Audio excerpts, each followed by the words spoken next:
देखिए भाजपा पार्टी के जो प्रत्याशी या उनके पिता, उन्हें आदत पड़ी हुई है अवैध कब्जा करने की। वो पहले से यही काम करते आए हैं और आज तक भी। जब किसी की हार होती है तो वो इसी तरह जो है आरोप प्रत्यारोप करता है, उन्हें दिखाई दे।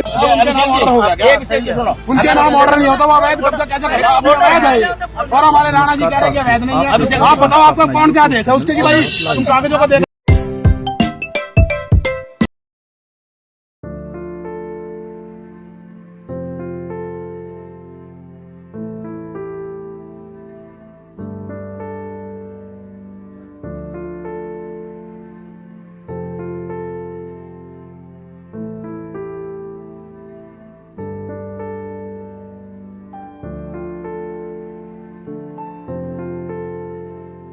साथियों, चुनाव यात्रा के इस पड़ाव पर हम आज फिर एक बार पुनः आप सबका स्वागत करते हैं और आपसे अपील भी करते हैं कि हमारे चैनल संवाद लाइव को सब्सक्राइब जरूर करते हैं। जी हाँ दोस्तों, आज नगर पंचायत भगवानपुर के उस चाणक्य की बात करते हैं जिसके इर्द गिर्द भगवानपुर की राजनीति घूमती है। जी हाँ, या यूँ कहे कि भगवानपुर की धुरी अगर राजनीति की है तो कोई और नहीं बल्कि देवेंद्र अग्रवाल है, जो कि रचित अग्रवाल बीजेपी प्रत्याशी के पिताजी हैं।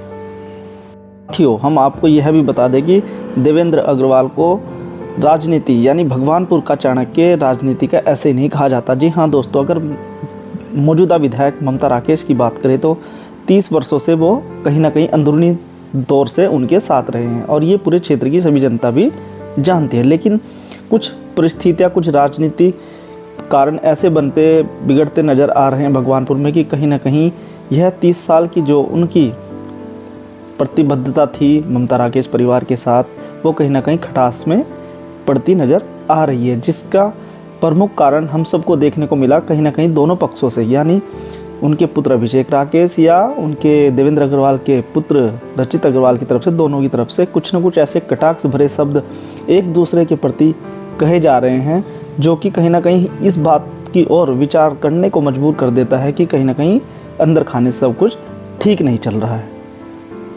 साथियों, आप देख रहे हैं आपका अपना YouTube चैनल संवाद लाइव। हो सके तो हमारे चैनल को सब्सक्राइब जरूर कर दीजिए। हाँ दोस्तों, जैसे जैसे चुनाव की तारीख नज़दीक आ रही है वैसे वैसे ही भगवानपुर का पारा भी हाई होता जा रहा है। जी हाँ दोस्तों, एक दूसरे पर वार पलटवार खूब होते दिखाई दे रहे हैं और इसी कड़ी में कहीं ना कहीं एक नया उलटफेर हमें भगवानपुर की राजनीति में भी देखने को मिल रहा है। वो बदलाव है देवेंद्र अग्रवाल का ममता राकेश से अलग हो जाना। जी हाँ, अलग हो जाने का मतलब राजनीतिक जो एक प्रतिबद्धता थी वो कहीं ना कहीं खटास में पड़ती नज़र आ रही है।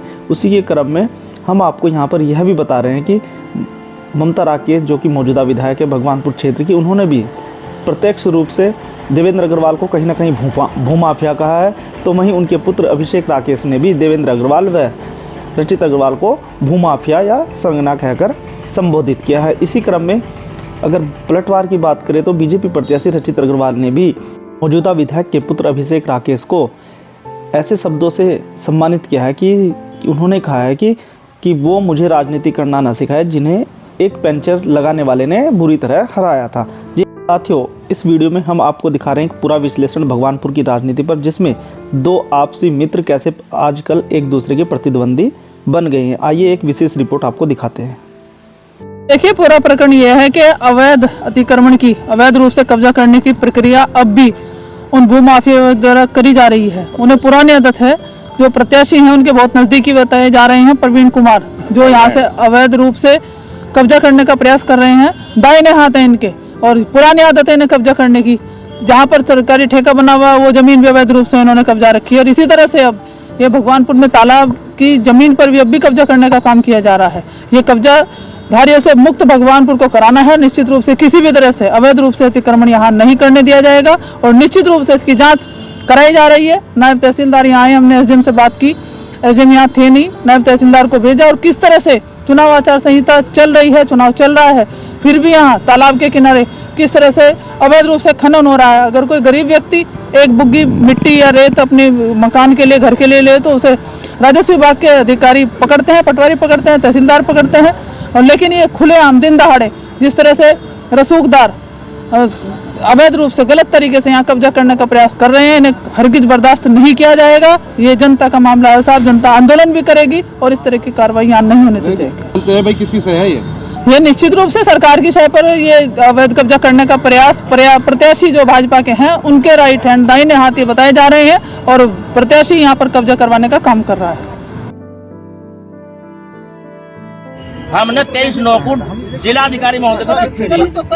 इस 23 लोगों की चिट्ठी पर तुमने क्या करा आज तक? उनके नाम ऑर्डर नहीं होता, वो अवैध कब्जा कैसे करेगा? अवैध है और हमारे राणा जी कह रहे हैं कि अवैध नहीं है। आप बताओ आपका कौन क्या देश है उसके की भाई तुम कागजों को देख लो। खारिज के ऑर्डर क्या है तुम्हें बात बताओ, तो उनके पक्ष के भी तो ऑर्डर नहीं हुए। उनके पक्ष के तो लेगा तुम देखा है तुम्हें और यहाँ तुम आके खाली मुंह मार रहे हो। जबरदस्ती की बात नहीं कर रहा